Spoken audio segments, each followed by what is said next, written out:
Let's go to Romans chapter 12.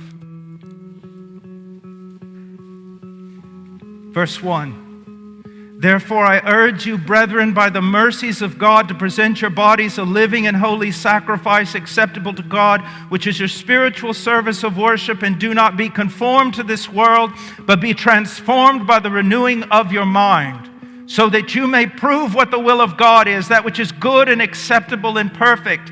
He says, therefore, I urge you, brethren. There is one thing that I see over and over missing in all these expositors.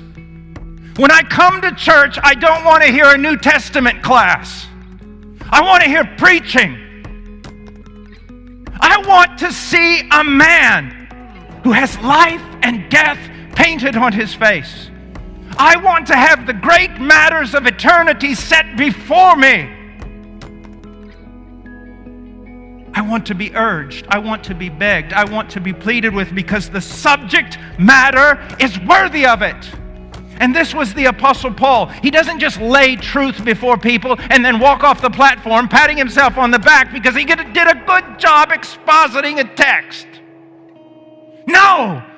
There should be no contentment in the preacher unless God is glorified and men and women are moved.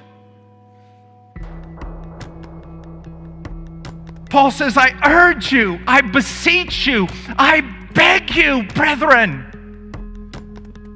Here is a man who, whether in body or not in body, saw glory,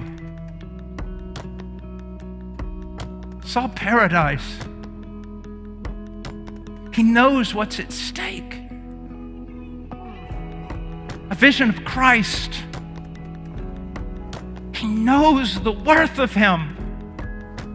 And He comes back to us who have clouded eyes and dull ears and passive hearts, and He says, stop it! Stop looking at all the things in this world. Stop being so troubled with so many things. I urge you to do something. What is that something? He says to present your bodies a living and holy sacrifice. To present.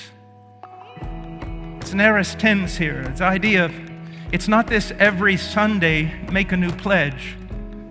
It's the prophetic call of how long will you limp between two opinions? If Christ is Lord,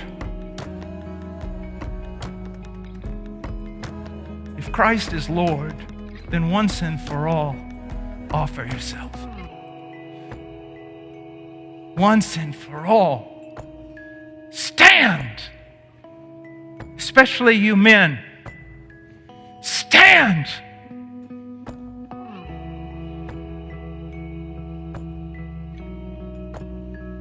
I urge you, he says, to present your bodies. Why does he say bodies here? I think it's the wisdom of God. It becomes so tiring after a while to hear everyone talk about their heart. But you need to understand something. You can talk all day about the inward workings of your heart, but unless it manifests itself outwardly in your body, in what you do, it's meaningless. It's meaningless. What do you do?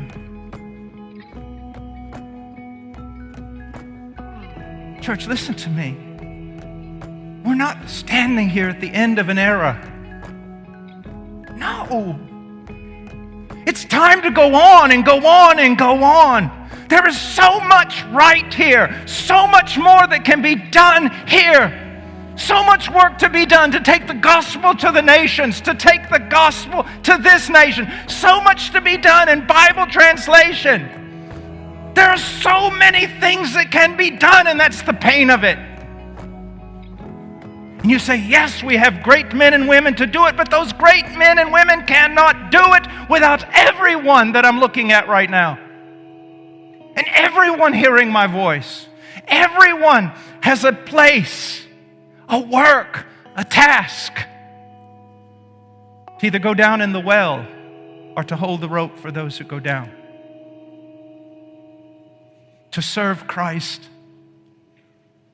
To serve Christ.